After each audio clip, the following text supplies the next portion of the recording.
TDP Janasena పొత్తు ప్రభావం ఏమాత్రం ఉండొచ్చు అనుకుంటున్నారు? 10 వస్తాయి కన్ఫామ్గా. డిపాజిట్లు రావాలి. డిపాజిట్లు పోయి 175లో మేము ఒంటరిగానే పోటీ చేస్తున్నాం. 175 కన్ఫామ్గా 175 మేము కొడతామని చెప్తున్నాం. వాళ్ళు కనీసం 10 సీట్లైనా వస్తాయని అవతల నమ్మకం ఉందా? 160 సీట్లు గెలుస్తామట. 160 అదే నేను చెప్పా. 175లో 10 అని చెప్తున్నా నేను. మీరు చెప్పిన ఫిగర్ కరెక్టే. 160 మాకు అటు వచ్చేది మేము చెప్పే ఫిగర్ అదే 10 వాళ్ళకే. అచ్చెన్నాయుడు చెప్తున్నాడు, లోకేష్ పదే 160 సీట్లు గెలుస్తామన్నారు. ఒంటరిగా అది కూడా ఒంటరిగా 160 గెలుస్తామన్నారు. మరి పొత్తు పెట్టుకుంటే 175 వాళ్ళ టార్గెట్ అది. 175 కన్ఫామ్గా కొడితే ఇంకే ప్రతిపక్షమే 175 కొడితే పథకాలు ఇచ్చిన జగన్మోహన్ రెడ్డి కన్ఫామ్గా నేను 175 కొడతానని మేము చెప్పడంలో కన్ఫామ్ గ్యారెంటీగా చెప్తున్నాంగా. అంటే ఇటీవల చూసినట్లయితే జగన్మోహన్ రెడ్డి గారు ఇన్ఛార్జ్లు మార్చడం జరుగుతుంది. ఇన్ఛార్జ్లు మారుస్తున్నారు. ఒక 10 మంది మార్చారు. కొత్త వాళ్ళకి ఇంకా రేపు క్రిస్మస్ తో వస్తున్నారు లిస్టు. నిన్న సభలో అంటే మొన్న కావచ్చు చంద్రబాబు ఏమంటారంటే మార్చాల్సిన ఇన్ఛార్జ్ని కాదు జగన్మోహన్ రెడ్డినే మార్చాలంటున్నాడు ఆయన. ఇక జగన్మోహన్ రెడ్డి మార్చింది ఇన్ఛార్జిని దేనికి మార్చాడు? ప్రజలు పాలన అందించిన మంచి ఇప్పుడు చంద్రబాబు నాయుడు ఇన్ఛార్జిని పూర్తిగా ప్రకటించాడు అక్కడైనా. మీరు ఇంకా మా ఛానల్ని సబ్స్క్రైబ్ చేసుకోలేదా? అయితే లేటెస్ట్ న్యూస్ అప్డేట్స్ కోసం మా ఛానల్ని ఇప్పుడే సబ్స్క్రైబ్ చేసుకోండి. మీరు ఇంకా బెల్ ఐకాన్ క్లిక్ చేయలేదా? అయితే లేటెస్ట్ న్యూస్ అప్డేట్స్ కోసం బెల్ ఐకాన్ క్లిక్ చేయడం మర్చిపోవద్దండి. పోనీ జగన్మోహన్ రెడ్డి అభ్యర్థులు ఎక్కడైనా బాగోపోతే మార్చాడు. 175 ప్రకటన చేసే దమ్ము ధైర్యం కానీ చంద్రబాబు నాయుడుకి కానీ పవన్ కళ్యాణ్కి కానీ వీళ్ళిద్దరు స్వతంత్రంగా ఇద్దరు చెప్పే ధైర్యం ఉందా? నా అభ్యర్థులు వీళ్ళు అని. అసలు పవన్ కళ్యాణ్కి ఎన్ని సీట్లు ఇస్తాడో అసలు ఏదైనా సరే కన్ఫామ్గా మాకు ఇన్ని సీట్లు ఉన్నాయి పొత్తు 175 నియోజకవర్గాల్లో వాళ్ళకి అభ్యర్థులు ఉన్నారా? సంక్రాంతికి ప్రకటిస్తారు. మేము ఆల్రెడీ ప్రకటనలో ప్రకటిస్తూనే ఉన్నాం రోజు అభ్యర్థుల్ని. సంక్రాంతికి ఇదేమన్నా జోదమా ప్రకటించడం? పవన్ కళ్యాణ్ అనేవాడు పెద్ద జోకరు. పార్టీ అధ్యక్షుడే మేము కాదంట్లా. ఇప్పుడు జగన్మోహన్ రెడ్డి గారు ఉన్నారు అధ్యక్షుడు అంటే విధానం ఏంటి? పార్టీ పరంగా విధానాలు చెప్తున్నాడు జనాలకి. చంద్రబాబు నాయుడు దగ్గర మోకాల నీళ్లు తాగేది పవన్ కళ్యాణ్. పార్టీ కాపులు అనే వ్యక్తులందరినీ తాకట పెట్టాడు చంద్రబాబు నాయుడు కాళ్ళ దగ్గర. సింగిల్గా పోటీ చేయలేనోడికి పార్టీ దేనికి? అజెండా దేనికి? నువ్వు వ్యతిరేకత పార్టీ నువ్వు దేనికి పెట్టావు? పార్టీ ప్రజల గురించి పెట్టించావా? చంద్రబాబు నాయుడు కోసం పెట్టావు. జగన్మోహన్ రెడ్డిని దింపడం కోసమే అన్నావు. కానీ నేను గెలిచి నేను ఇలా ప్రజలకి ఏదైనా చేస్తానని ఎక్కడైనా సరే నేను గెలిచి పలానా ఇలా అభివృద్ధి చేస్తాను ఎక్కడైనా చెప్తున్నాడా? ఎంతసేపు నేను జగన్ దింపుతా అన్నాడు. కానీ నేను ఎక్కిపోని ఏదైనా చేస్తానా? ఎక్కడైనా మీరు ఇన్ని సభల్లో పెట్టాడు. గద్దె దేనికంటే మా జగన్మోహన్ రెడ్డి ప్రజలకి ఆదరణ. చంద్రబాబు నాయుడు ఎక్కితే ఇప్పుడు మొన్న ప్యాకేజీ ఇచ్చాడు. రేపు ఎంతో కొంత చంద్రబాబు నాయుడు ఎక్కితే ప్యాకేజీ మాకు ఏదైనా ప్యాకేజీ కావాలి. ప్యాకేజీ అంటే మాత్రం చెప్తా కొడతా అంటారు. ఆయన ఆయన 2 చెప్పుల్లో కొడతాడేమో. జనాల దగ్గరికి వస్తే మహిళలే కొడతారు. ఆ మాటకి మహిళలే కొడతారు.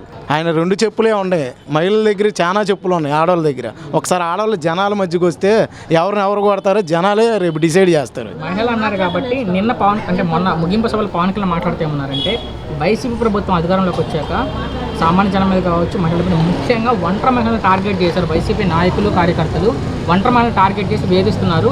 వాళ్ళని ఎదుర్కొనడం కోసం మేము టీడీపీ జనసేన పొత్తు పెట్టుకున్నాం అంటాడు ఆయన. ఎక్కడ మహిళలు ఎక్కడ గురయ్యారు? పోనీ పలానా ఇప్పుడు ఉన్నారు పలానా దగ్గర ఇలా మిస్ అయ్యారు, ఇలా కంప్లైంట్ వ్యవస్థ ఉంది దానికి. ఎక్కడైనా మిస్ అయితే ఇలాగ వ్యభిచారాలు జరిగిన దిశ చట్టం ఉంది, ఆ యాప్ ఉంది, అన్నీ పకడబందీగా ఉంటే ఎక్కడ మిస్ అయ్యారు ఆడవాళ్ళు? గతంలో ఇప్పుడు నువ్వు పథకాలు జనాలందరికీ వచ్చినాయి. మన టాపిక్ డైవర్ట్ చేయాలంటే ఏదైనా కొత్తది స్క్రిప్ట్ కొత్తది కావాలి. ఇప్పుడు నువ్వు జనాల్లోకి వెళ్ళాలంటే పథకాలు రాలేదు, అది రాలేదు, మాట్లాడాలి. అమ్మాయిలు మిస్ అయ్యారు, ఎక్కడ మిస్ అయ్యారు? హైదరాబాద్లో కూర్చున్నోడికి ఆంధ్రాలో ఎలా మిస్ అవుతారని తెలుస్తారు. ఏదో నీకు ఖాళీగా ఉన్నప్పుడు వచ్చి సినిమా షూటింగ్లో మిస్ అయిన అమ్మాయిలు ఎక్కడ మిస్ అయ్యారంటే ఎవరు నమ్ముతారు?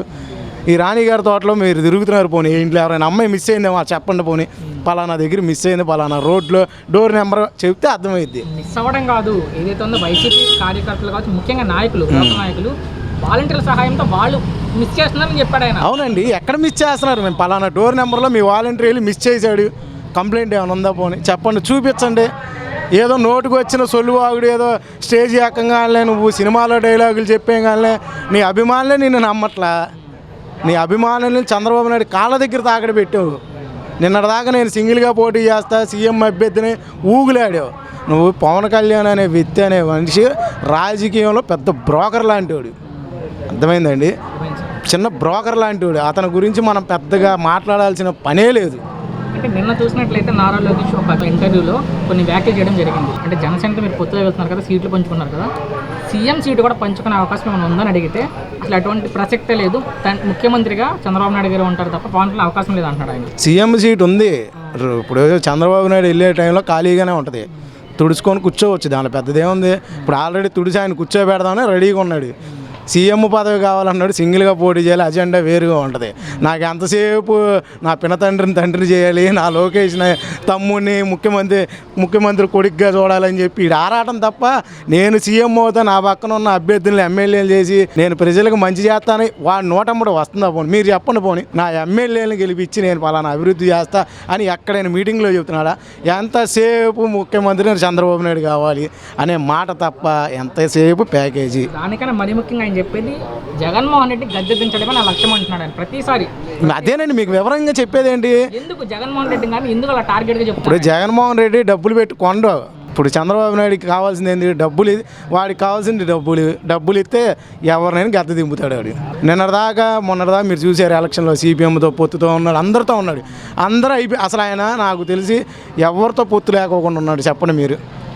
ఇప్పుడు బీజేపీతో ఉన్నాడు, అందరితో ఇన్ని పార్టీలతో ఉన్నాడు పొత్తు. అసలు ఆ పార్టీ విధానాలు కానీ వాళ్ళకి అసలు నిజంగా నోటాకు వచ్చిన ఓట్లు కూడా నాకు తెలిసి రేపు జనసేనకు రావు. అంటే నారా లోకేష్ కామెంట్స్ మీద సార్ ప్రత్యేకంగా, అంటే ఇప్పటి వరకు పవన్ సీఎం అనుకుంటున్న జన సైనికులు నిన్నటి నుంచి ఈ వ్యాఖ్యలతో కూడా చాలా ఇదవుతుంది జరుగుతుంది. ఏదైతే ఉందో వాళ్ళు ఇప్పటివరకు కూడా మా పవన్ కళ్యాణ్ సీఎం అనుకుంటున్నారు, కానీ నారా లోకేష్ అంటే చంద్రబాబు సీఎం అని ఆయన చెప్తున్నాడు. ఇప్పుడే నాయకుడు పార్టీ పెట్టింది దేనికి, కార్యకర్తలను ఆల్రెడీ అమ్మేసి ఇద్దరం మాట్లాడుకొని వచ్చిన తర్వాత బహిరంగ సభలో కూర్చొని ఈ పాపం జెండా పట్టుకున్న వాళ్ళు మా నాయకుడు ఈసారి చూద్దామని ఆరాటం ఎవరికైనా ఉంటుంది. కాదు పార్టీ పెట్టిన నాయకుడికి ఏమో డబ్బు కావాలి, పార్టీ విధానాలు ఆడికి తెలియదు, ఏదో సినిమా షూటింగ్లో ఖాళీగా ఉన్నప్పుడు వచ్చి ఏదో రంకులేస్తూ ఉంటాడు స్టేజీ మీద. ఇప్పుడు జనాల్లో తిరిగితే పార్టీ విధానాలు, జనాల కష్టాలు అర్థమవుతాయి. నీకేదో షెడ్యూల్లో ఖాళీగా ఉన్నప్పుడు ఒక రోజు వచ్చి చంద్రబాబు నాయుడుతో భేటీ ఎక్కి నువ్వు స్టేజీల మీద ఊగితే జనాలు నమ్మరు. సంక్షేమ పథకాలు ఇప్పుడు రోడ్ల మీదకి వచ్చి అడుగు, నీకు తెలిసిద్ది. దేని మీదైనా నువ్వు స్టేజ్ ఎక్కి ఊగడం కాదు, జనాల్లోకి వచ్చి నువ్వు తిరుగు, నీకు తెలిసిద్ది. స్టేజ్ ఎక్కి ఊగితే ఓట్లు ఎవరు ఏరు, జనాలు గుడ్డోళ్ళు పిచ్చోళ్ళు ఏమీ కాదు. మొత్తం మూట కట్టుకొని వచ్చిన మొత్తాన్ని ఈసారి జగన్ అన్న బంగాళాఖాతంలో కలిపేయడం తథ్యం. నిన్న మాజీ మంత్రి ఎవరైతే ఉన్నారో సీనియర్ నేత హరిరామ్ జోగి ఒక లెటర్ రాశారు డైరెక్ట్ పవన్ కళ్యాణ్ గారికి.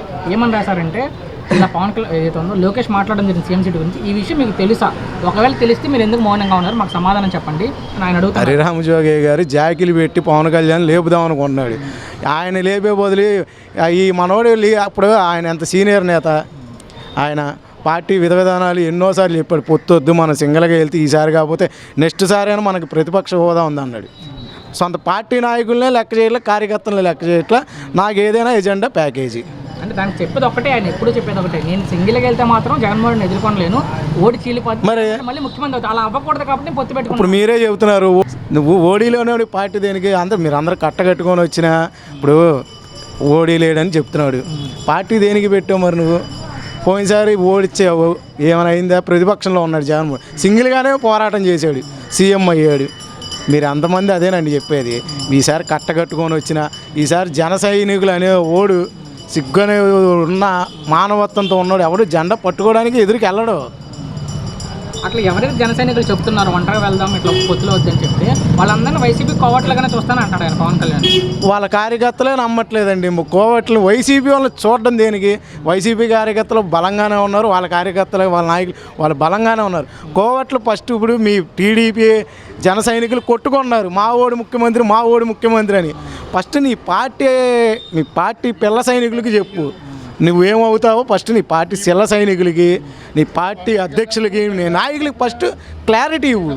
నేను ఇది అవుతా, నేను అది అవుతా అని నీ పిల్ల సైనికులకి, నీ పార్టీ క్యాడర్కి చెప్పు నువ్వు ముందు. నేను ఆ లెటర్లో జోగి గారు కూడా అదే రాశారు, మా కాపులంతా ముఖ్యంగా పవన్ కళ్యాణ్ ముఖ్యమంత్రి కావాలనుకుంటే నువ్వెందుకు చంద్రబాబు దగ్గర భజన చేసి బానిస బతికి ఎందుకు అంటున్నాడు ఆయన. ఇప్పుడు హరిరామయ్య జోగి గారు చెప్పింది కరెక్ట్ వాస్తవం అది. ఇప్పుడు నువ్వు ఎంతసేపు కాపులందరినీ తీసుకెళ్ళి మొత్తం చంద్రబాబు నాయుడు కాళ్ళ దగ్గర నువ్వు తాకడ పెట్టావు, ఎప్పుడో పెట్టావు. జగన్మోహన్ రెడ్డి ఎన్నికల ముందు దాదాపు 2 సంవత్సరాల నుంచి చెప్తానే ఉన్నాడు, ఈ దొంగలిద్దరు ఎప్పుడైనా కలిసే వస్తారు అని బహిరంగంగా చెప్తానే ఉన్నాడు. ఈరోజు జగన్మోహన్ రెడ్డి గారు నిన్న చెప్పిన వార్త ఏం కాదు ఇది. ఈ దొంగల ముఠా మొత్తం ఒకేసారికి గూడు కటానిగా వచ్చింది, నేను సింగల్గానే వస్తా అన్నాడు. దీనిలో అది రేపు ఏదైతే ఉందో జనవరి 1 తర్వాత 2వ తారీఖున ముద్రగడ గారు పార్టీలోకి వచ్చే అవకాశం ఉంది. వాళ్ళ కుమారుడికి కావచ్చు ముద్రగడకు సీటు ఇచ్చే అవకాశం ఉంది అంటున్నారు. గతంలో ఇదే ముద్రగడ మీద పవన్ వ్యాఖ్యలు చేయడం జరిగింది. ఎవరైతే జగన్ సపోర్ట్ చేస్తున్నారో వాళ్ళంతా కూడా ఉప్మా కాపులు పాలి కాపులు అంటున్నారు. ఉప్మా కాపులో పాలి కాపులో నువ్వే స్వచ్ఛమైన కాపు అనుకోపోని, నువ్వు కాపువే. నువ్వు కాపులో ఉన్న ఒక్క గుణం కాపు అంటే రోషం.